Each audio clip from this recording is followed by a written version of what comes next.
Merci Madame la Présidente Rocky Ndiaye. Monsieur le ministre des Finances, Monsieur le ministre de l'Enseignement supérieur, Madame la Secrétaire d'État, recevez nos salutations ainsi que vos collaborateurs. Chers honorables députés, bonjour. Le point commun de nos deux collègues qui ont parlé tout à l'heure, qui sont aussi des opposants, c'est de ne pas comprendre en fait le sens même de l'opposition. Il faut s'opposer à un président de la République si vraiment on est sérieux dans une opposition. Si demain on va être élu. On ne peut pas s'opposer constamment à un Premier ministre. Ça n'a pas ambitieux d'essayer de remplacer un Premier ministre. Cela montre réellement que vous avez un problème personnel avec le Premier ministre. Tout à l'heure, quelqu'un a dit que le meilleur a parlé de populisme, a parlé de vérité. Chers collègues, le meilleur ennemi de la vérité, c'est la mauvaise foi. Et je vais vous dire aussi, le pire ennemi d'un homme politique, c'est l'impopularité. C'est aussi le fait de ne pas arriver à faire ses propres preuves, mais c'est le fait aussi de ne pas accepter la volonté divine, d'avoir un adversaire qui est beaucoup plus populaire. Il n'y peut rien, il l'a dit lui-même. Il n'a rien fait pour avoir cela, c'est le bon Dieu qui en a décidé ainsi. Mirmi, d'où les marabouts, c'est Dieu. Essayez d'en vouloir au bon Dieu. Vous nous parlez des étudiants, vous nous parlez de ce que nous devons dire aux ministres. Tout le travail a été fait en commission. Je crois que les ministres vont encore subir. Je crois que jamais les ministres n'ont autant subi que des députés de la majorité qui ne font que réclamer et qui ne sont pas là pour applaudir les ministres. Donc, c'est aussi de la mauvaise foi. Monsieur le ministre, moi je vais vous interroger, comme mon collègue l'a dit, sur le budget. Oui, il y a 16,2 milliards à l'université Gaston Berger. J'espère qu'il sera content, qu'il va applaudir après. Et il y a 16,2 milliards de budget à Saint-Louis, mais il y a quand même une suspension de bourse de la promo 31. 700 étudiants qui se sont vus formuler qu'ils n'ont plus de bourse. Alors, est-ce que vous pouvez nous donner une explication sur cela? Parlons toujours de chiffres. Contrairement à eux, ils font de la littérature politique. En parlant de chiffres, je vois que là où on parle d'innovation, recherche, il n'y a que 2,5% du budget qui est alloué aux recherches. Je trouve que c'est même assez peu et j'aimerais que vous rassuriez les Sénégalais que dans l'avenir, peut-être, ce montant sera un peu augmenté. En ce qui concerne l'UCAD, je crois que les étudiants sont dans leur bon droit. La seule chose qu'on peut demander, c'est peut-être que les revendications puissent changer de forme. Et ça, on vous invite, Monsieur le ministre, à mettre le jean, le body, ou peut-être mettre le blazer, ou je ne sais pas quoi. Mais en tout cas, allez leur parler. Parce que les étudiants, ce sont des patriotes. Ils l'ont démontré. Ils l'ont démontré parce qu'ils se battent pour leur pays. Ils sont engagés à réussir ici, pas seulement parce qu'ils n'ont pas le choix. Certains, c'est un choix. Le choix même de renoncer à l'immigration clandestine et aux études est un choix. Mais peut-être qu'il faut les accompagner avec plus de communication, plus d'échanges, et peut-être que le débat pourra passer. Donc, gérer les étudiants. Et par contre, pour tout le reste, votre programme 2091, donc oui, c'est le programme qui parle des étudiants. On a vu tout à l'heure dans le rapport, on nous a parlé d'un bond de 44 milliards. Je ne sais pas si vous pouvez revenir là-dessus.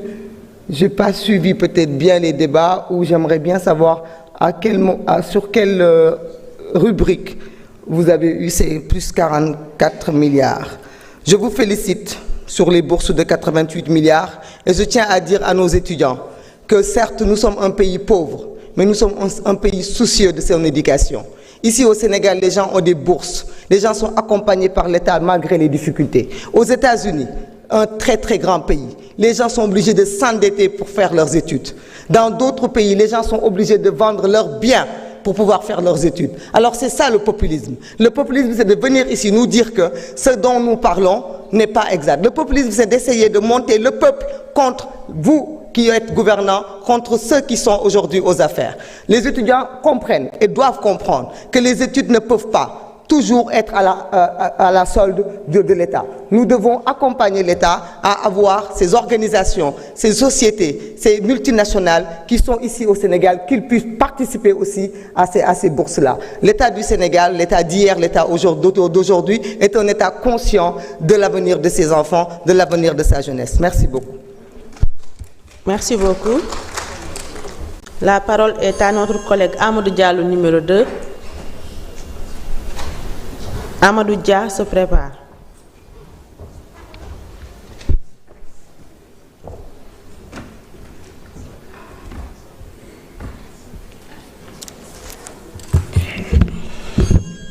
asalaamaaleykum ñu ngi lay ziare bu baax di la nuyu madame la présidente di la sargal bu baax a baax di nuyu bu baax tamit sunu ministres yi ak seeni collaborateurs di ziare les honorables députés di nuyu bu baax a baax la diaspora sénégalaise plus particulièrement la diaspora de l'Europe du Sud.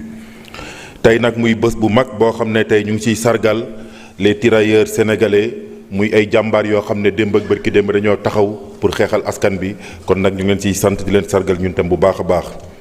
monsieur le ministre par rapport ak jafe-jafe bi am étudiants yi am ñuy woo l'état du Sénégal ñuy woo ministre bi vraiment ñu dem toog ak sunu rakk yi toog ak sunu doom yi dem waxtaan ak ñoom pour que véritablement ñu mun ko saafara dëkk bi nag metti na parce que fi ñu ko jëlee moo metti fukki at ak ñaar yoo xam ne luubal ak sàcc rek moo fi amoon ba teg ñu jafe-jafe yi mais nag dëgg rek mooy mujj dëgg mooy am te ñun suñu gouvernance ci kaw dëgg lañ koy def kon nañ toog ak xale yi waxtaan ak ñoom te xale yi comme ni ko honorable député Maïmouna Bousso waxee c'est de très grands patriotes. ñun nag ñu nekk ci diaspora bi nekk fa suñuy doom ñu fay jàngee am ñoo xam ne yàlla def na ñu am la nationalité des pays d'accueil am ñoo xam ne amuñu ko.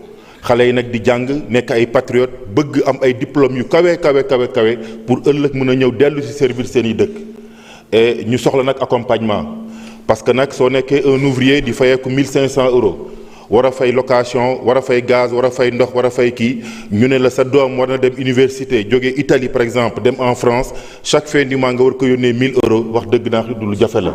comme ay doomu Sénégal lañ nag dëkk dans la 15e région virtuelle du Sénégal na état du Sénégal di accompagner doomu Sénégal yi nekk Koussanar nekk Yaraax nekk feneen noonu la état wu Sénégal am wareefu accompagner doomu Sénégal yi nekk Italie yu nekk Turquie nekk Grèce Espagne ak feneen.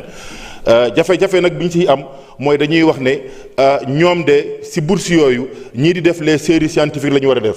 alors que nag ñi nekk ci 14 régions yi fii au niveau du Sénégal amuñu jafe-jafe boobu kon nag dañuy demander ñu comprendre dañuy demander état bi que do xale yooyu ñu ngi juddoo ci diaspora bi seeni waajur ñoo leen fa yóbbu ñu jur wala ñu màggee fa kon nag ñi ki xale bi dëkk Nioro wala xale bi dëkk Wack Ngouna wala feneen ak feneen am sañ-sañ am bourse ci réewam xale bi dëkk Italie dëkk France dëkk feneen war na am bourse bi parce que nag ay patriotes lañu ay aji bëgg sa réew lañu bëgg nañu jàng ci xam-xam yu pointe yooyu nga xam ne am na ci dëkk yooyu pour que ëllëg ñu mën a servir seen réew donc daal monsieur le ministre la diaspora sénégalaise ñu ngi demander seeni doom yi nekk foofu tamit na l'état du Sénégal accompagner leen pour que xale yooyu tamit mun a am ay bourse parce que am nañu yaqin ne saa bu ñu jàngee ba pare wax dëgg ne xel dañuy dellu ci pour mën a servir seen dëkk ñu leen di sant bu baax a baax di leen gërëm di demander nag wax dëgg neex yàlla par rapport ak la situation des universités que le ministre bi que toog ak les étudiants waxtaan ces étudiants sont des patriotes am na ma yàqin ne incha allah su ngeen waxtaanee ñoom solution dina am ba yàqu-yàqu yi nga xam ne opposition bi ñu ngi koy xaar wala nekk seen ginnaaw di ruux xale yi loolu du am mais nag xam leen ne ñun ragaluñu duñu ay tapet te yàgg nañu jàmmaar la yéen faut pas utiliser nos frères faut pas utiliser nos fils wax dëgg ne pour mën a dal suñu kaw su ngeen ñemee jàkkaarloo nag ñun ñu defante ak yéen démb la ñu gënoon néew doole duma nañ leen tey bi ñu gëppee doole dinañ leen duma waat incha allah jërëjëf. Merci honorable. Honorable Amadou Dia, vous avez la parole.